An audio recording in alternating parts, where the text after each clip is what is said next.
Before I bring up the next act, the kitchen has asked me to make an announcement. Gentlemen, please stop ordering celery. Okay, we are out. All right, we're going to keep the show moving right along right now with somebody who you may have seen on Entertainers with Byron Allen. The New York Post called her one of the funniest comics in America, and she hosts a show here the first Tuesday of every month. Would you please welcome to the stage, Bobbie Oliver, ladies and gentlemen.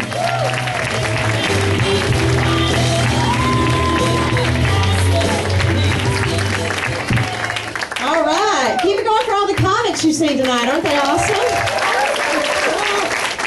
It's so great to be here, part of the birthday celebration. I'm really excited. I'm actually not from here. I'm from Athens, Georgia.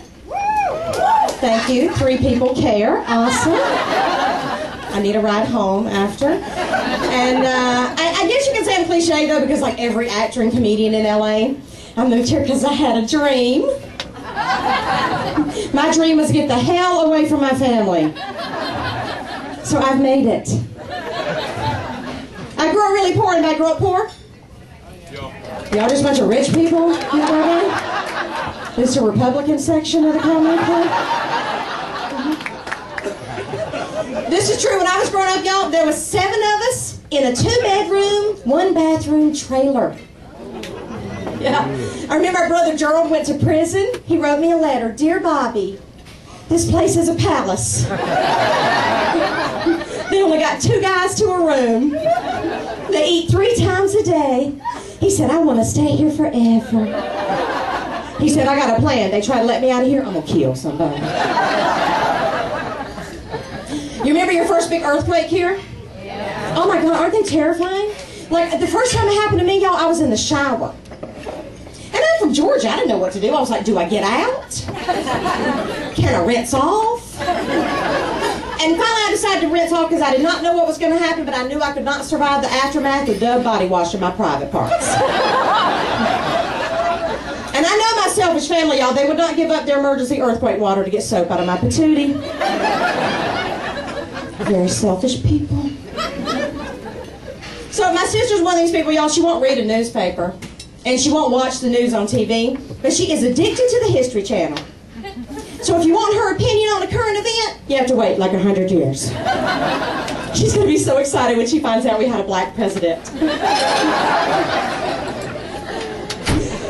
They took off an episode of my favorite TV show because they said it was a bad influence on kids. They didn't do that when we were little, did they? Hell no. Y'all, when we were little, after watching Mary Poppins, my sister jumped off the roof of our trailer with an umbrella. Nobody said cancel Mary Poppins. They just said, hey, that girl's stupid. And she is. It's really racist in Georgia, have you heard? The rumors are true. And last time I went home, y'all, my sister, I swear to gosh, I was going on and on about the Orientals. The Orientals. I thought she was being attacked by a rug. Finally, I go, do you mean Asians? She goes, well, I say Oriental. I said, well, I say it's 2012. She goes, well, my Oriental friends don't mind. I said, well, clearly, you don't have any. And then she goes, well, I don't consider Japanese Asian. What? Really? Because I don't consider geography a matter of opinion. Actually, about 12 years ago, my husband and I adopted my sister's 2 kids. Thank you. Yeah. Oh, she's not dead or anything. She's just a loser. And when I got them, they were teenagers. Anybody have teenagers? Yeah, explains the drinking. When you have teenagers, now, you have to talk to them about drugs, don't you? You can't avoid it. I tried. One day, y'all, they actually sat me down. They said, Bobbie, you were too old to smoke pot. They actually said if your friends really liked you, they wouldn't care if you did drugs. I said, shouldn't you be somewhere smoking cigarettes and having premarital sex? And then my niece asked me for an iPod. I'm like, a $300 Walkman? I don't think so. And she actually goes, well, how much do you spend on pot? I said, not enough to put up with your crap. There's not enough pot in the world for that. And she's gothic. Do you know what I'm talking about? You know, dress all in black? Who knew that was so expensive? It It costs a lot of money. Look like hell. It's, you know, they don't exactly sell those combat boots at Target. And those satanic t-shirts aren't cheap either. Who knew 666 was the freaking price tag?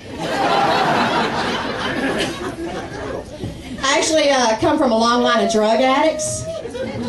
Thanks. And I had this one aunt, y'all, she was the best, okay? She was on 22 different prescriptions at one time, all of which she had written herself because she stole her doctor's prescription pad. I know, isn't that the best? But check it out, y'all, she got arrested. She did. My aunt actually went to jail. I don't know, I guess the pharmacist got suspicious when the prescriptions just started saying, downers. Something to take the edge off. Okay, last joke. For a while when I was a teenager, I lived with my Southern Baptist grandmama. Woo! Party all the time. I get home really late from a date one night, y'all, and she's waiting up for me, freaking out. She goes, I just hope you realize that on Judgment Day, the good Lord is going to flash your life up in the sky like a movie picture for the whole world to see. Oh, yeah. Everything you ever did with any boy is going to be flashed up in the sky, just like a movie. What was I supposed to say, right? I was like, oh, good, Grandmama. Maybe God will roll the credits and I can find out what some of their names were. My name's Bobbie Oliver. Thank you so much. Enjoy the rest of the show.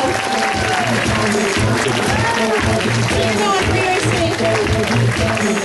Bobbie Oliver, ladies and gentlemen. Bobbie Oliver. All right, ladies and gentlemen, coming to